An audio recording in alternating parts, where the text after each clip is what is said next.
Hey, my name's Tyler Boronski. You're watching my YouTube channel where I'm sitting down with recognizable faces in entertainment and the digital space. Today's guest, you can always count on him to tell it how it is. No filter, always knows how to make people laugh on the internet. He is Philly's own Bran Flakezz. Bran, thanks for taking the time to join us today. I appreciate it. Thank you for having me. Thank you for that intro too.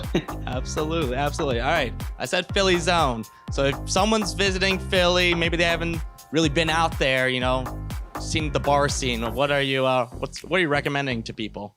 Oh my gosh. I mean, you got to do a little bit of everything. You got to experience an Eagles tailgate for sure. Go to South Philly, get that on. You're gonna see a lot. You're gonna witness the Philly sports culture firsthand.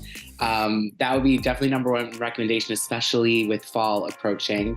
Always try to we have the great food in Philadelphia. You got to get a cheesesteak. Angelo's in South Philly is my favorite. I would argue that it's the best. And people agreed with me when I said that online. I was scared to make that, but people backed me up on that. So get yourself a cheesesteak, go to a tailgate. If you like the museums, we've got some great museums too. Stop by the Rocky Steps. It's a city of brotherly love. There's plenty to do. All right, maybe that was just a personal question for me. There you go. Next time I go to Philly, I'll check out all those spots. So that works. Brian, obviously you've been able to really take a career that I think a lot of people, want to do. They want to do social media. They want to be a content creator full time. You've been able to make that happen. But what was that moment where it was that shift where it went from being a hobby to now you're calling it your profession? Yeah, I started this for fun. I was doing it just like posting because I thought it was fun. I was enjoying it. It started as just a hobby, like you said. Then as it started to build a following and I was actually able to monetize off some of my content and brands were paying me to advertise, I was like, wow, this can now move from like a hobby to a side hustle. And then I just found myself every day that I was working in my corporate 9-to-5, just wanting to do this and looking for opportunities to be able to do this full time. And when that happened, it was such an amazing leap that I was able to take. I was making enough of an income through this to sustain myself and able to create my own schedule. And I knew if I had given up those 8 hours that I was spending on a corporate job, that gave me 8 more hours to focus on this, to really build out my content, to really build a brand and then work with other brands and partner with amazing companies. So that was crazy. But yeah, as you mentioned, it's now a job. But it's a job that I love. I work all the time, but I also feel like I don't work at all because I love what I do so much. So it's really a blessing to be able to do this full time. When I think of TikTok, I think of the peak of it, the 2019, 2020, even 2021. Obviously, your career is more than just TikTok, but has it been difficult to keep that momentum? I guess, what's your mindset of sustaining it, like you said? Because for some social media creators, the shelf life is longer than others. What's it been like to trying to stay in the game in that sense? Consistency is key, and that's how I built my platform. I was always on top of posting every day, 2 to 3 times a day. And I started over 2.5 years ago at this point, which is crazy. And I'm still posting like twice a day. And everyone's like, how do you think of what to post? And I'm like, I built my brand around me, which is really awesome because I change every day. I have new thoughts every day. I have new experiences every day. I meet new people every day. So that keeps the opportunities endless in terms of what I can create, what I can talk about, ideas. And as TikTok gets more and more evolved, there's more features, there's more creators, there's more inspiration, which is really, really awesome. Are there days where it's like totally tough and I have writer's block and I'm like, I don't know what to post? Yeah. And then some days, you don't post anything. And I'm at the point now where my platform's pretty developed that I can go a few days without posting stuff, but I love to post. So it's really fun to maintain it. I wish I joined in early 2019 because I feel like that, as you mentioned, was its peak. And I think I would have had an even bigger following than I do now, but everything happens for a reason. Definitely, man.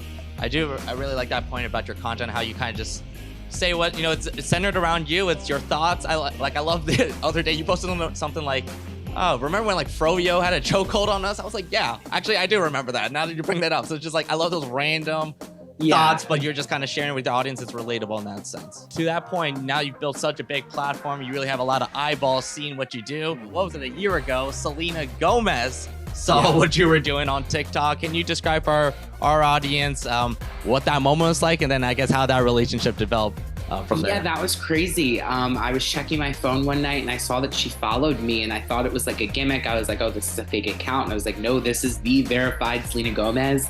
At the time she followed me, she followed, I think, 28 people and I was one of them. I think now she's like up to like 70 or 80 people, but she still follows me.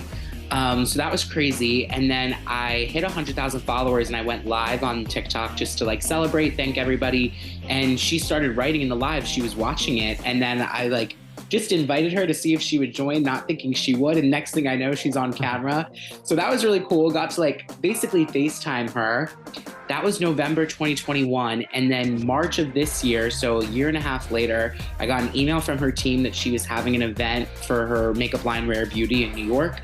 They sent me a personal invite and I got to meet her face to face, which was so full circle. She was like, oh my gosh, still love your videos. It was awesome. Yeah, okay, I was gonna ask you if you can touch even more what that interaction was like. Obviously, she's a big fan of yours. What else do you remember from that day? I got to hug her. I got to tell her thank you for being one of my first supporters, my first like major celebrity supporter.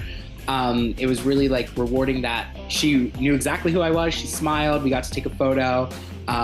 It was really great. Like I said, it felt like super full circle to see that all happen, from like her initially following me a year and a half ago to then actually getting to meet her in person. This job has given you a chance to just meet so many people, and you've obviously was recently on the Barstool reality show Project Verified, put on by Brianna, Chickenfry, Josh Richards. How did that opportunity initially get connected? Yeah, so Brie had posted on TikTok that she was hosting a show and was looking for content creators, people who were really unfiltered, unhinged. I was like, that sounds like me. And so I did message her because she had followed me. And I was like, hey, I just saw like your post. Like, do you think I should apply for this? She was like, oh yeah, absolutely. Like, apply. So I did. I sent her another message. Wasn't sure she was going to answer. I was just like, hey, just so you know, I did apply. Next thing I knew, I got an email. And I had an interview with her and a few of the team members from Barstool. And then I moved on to round 2, which was really exciting. And that was a lot more formal, answering like pretty intense questions about like my personality, what I would like, how I would interact with people if I was stuck in a house with them. And then a week or 2 later, I got an email saying that I had been cast for the show, which was incredible. Wow, that's more official of a process than I guess I realized. So when you did get there, describe what the filming process was like. What is your takeaway from that memory? So it was super nerve-wracking because this was the first season of the show. So there was nothing to look back on and be like, oh, this is what to expect. They didn't give us any information. They didn't even tell us the show name. They just said, here's your flight. You're going to be here for 5 days. And you're going to be in a house with 10 people. They gave us a number. They didn't give us any names.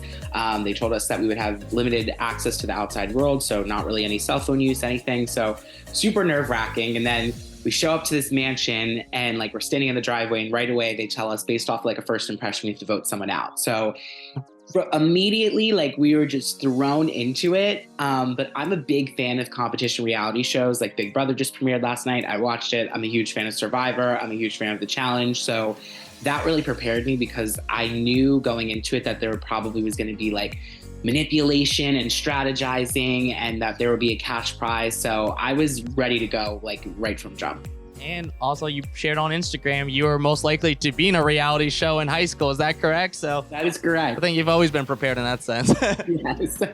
I'm curious, like I said, Brie is the one that created this project. I know you were also on her podcast not too long ago as well. I mean, she's someone that I feel like that's just really just grown so quickly at a rapid pace. Just knowing her as well as you do, like why she, I guess, been able to rise in the way she has. She, along with any other successful content creator, influencer in this space, is just authentically her.